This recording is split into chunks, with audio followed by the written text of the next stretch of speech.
प्रिय विद्यार्थियों, 9 डिग्री महाविद्यालय नौहर के यूट्यूब चैनल पर एक बार आपका पुनः स्वागत।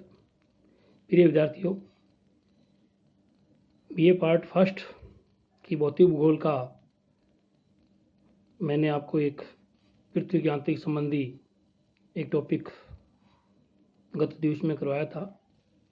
आज हम उस समय हमने प्राकृतिक, अप्राकृतिक और पृथ्वी उत्पत्ति संबंधी सिद्धांत के बारे में चर्चा की। आज मैं आपको पृथ्वी की उत्पत्ति संबंधी सिद्धांत व प्राकृतिक साक्ष्यों के बारे में चर्चा करूंगा।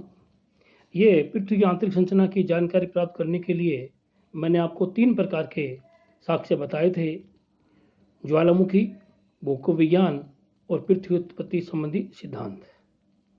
मैं आज आपके सामने पृथ्वी की आंतरिक संरचना में ज्वालामुखी क्रिया से इसकी आंतरिक संरचना किस प्रकार हमारे को प्राप्त हो सकती है। पृथ्वी के आंतरिक भाग से तीव्र विस्फोट के साथ में जो ज्वालामुखी उत्पन्न होता है, उस ज्वालामुखी के माध्यम से कंकड़, पत्थर, गैसीय अवस्था, तरलीय अवस्था वाले पदार्थ बाहर आते हैं।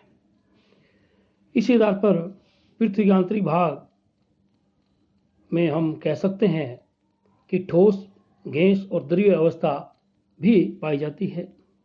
ज्वालामुखी के उत्पत्ति के आधार पर पृथ्वी के आंतरिक भाग परत भी हम विभाजित कर सकते हैं। ज्वालामुखी की गहराई से हम कह सकते हैं कि जैसे ज्वालामुखी 40 से 50 किलोमीटर की गहराई तक उत्पन्न होते हैं, वहीं से ज्वालामुखी क्रिया के माध्यम से पदार्थ बाहर निकलते हैं। परंतु हम ये कह सकते हैं कि ज्वालामुखी से जो निकलने वाले पदार्थ है, उसे कह सकते हैं कि पृथ्वी के आंतरिक भाग में ठोस है, द्रव्य है, गैसीय भी है, परंतु इनका सत्यता पर एकदम ये तर्क खरा नहीं उतरता, क्योंकि इससे पता लगा सकते हैं परंतु गहराई का पता हम नहीं लगा सकते। अब बात करते हैं जो पृथ्वी की आंतरिक संरचना है, भूकंप और भूकंप विज्ञान, जिसे हम सीस्मोलॉजी कहते हैं। इससे पृथ्वी की आंतरिक संरचना के बारे में हमारे को तथ्यों सहित जानकारी प्राप्त होती है। 20वीं शताब्दी से लेकर आज तक भूकंप विज्ञान ने पृथ्वी की आंतरिक संरचना स्थिति के बारे में बहुत महत्वपूर्ण जानकारी हमारे को उपलब्ध करवाई है। भूकंप आने से पृथ्वी में कंपन उत्पन्न होता है और इसी कंपन के माध्यम से पृथ्वी के आंतरिक भाग में लहरें उत्पन्न होती हैं, जिन्हें भूकंपीय लहरें कहते हैं, जिनका अध्ययन हम सीस्मोग्राफी के द्वारा किया जाता है। इनकी तीव्रता रिक्टर स्केल पर मापी जाती है। जिस स्थान पर भूकंप आता है उसे हम भूकंप की उत्पत्ति केंद्र कहते हैं, भूकंप मूल कहते हैं, और भूकंप मूल के ठीक ऊपर धरातल के नीचे गहराई में भूकंप केंद्र होता है, जहां हम लहरों का सबसे पहले अंकन करते हैं। उसे भूकंप केंद्र या अधिकेंद्र के नाम से हम जानते हैं।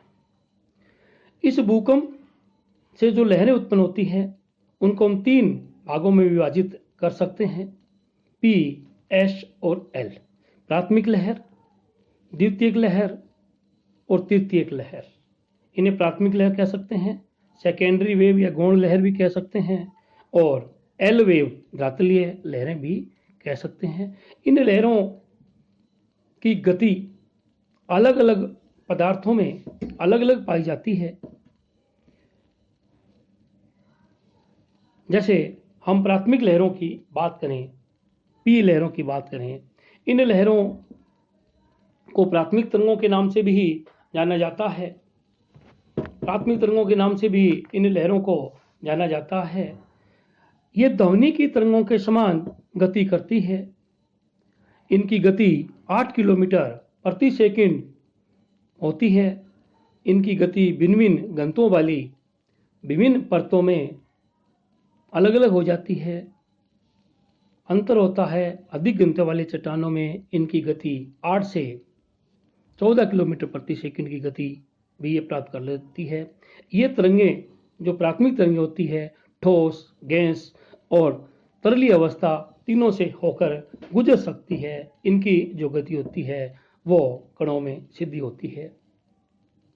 ये सबसे पहले पृथ्वी के जब भूकंप उत्पन्न होता है तो सबसे पहले ये उत्पन्न होती है।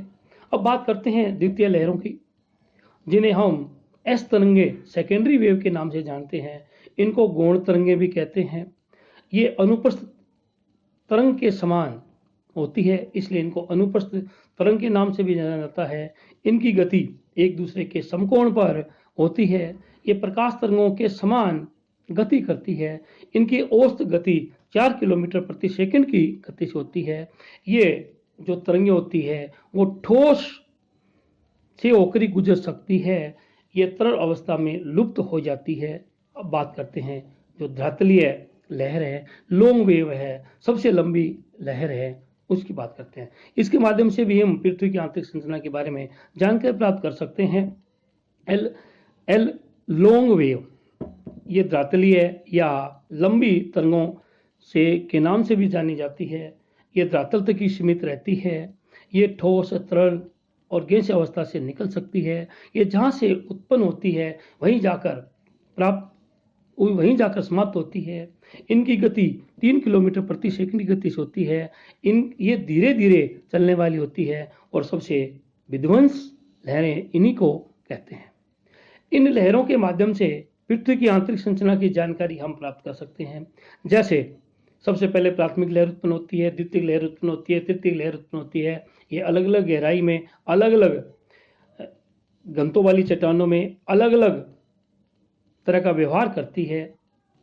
तो इसी से हम कह सकते हैं कि पृथ्वी का आंतरिक भाग ठोस, गैस और तरल अवस्था में पाया जाता है। ये अगर आपको मेरा बताया गया कुछ महत्वपूर्ण बातें आपको अच्छी लगे तो नीचे कमेंट बॉक्स में कमेंट करें। धन्यवाद। घर पे रहे, सुरक्षित रहे, लॉकडाउन के नियमों का पालन करें। धन्यवाद।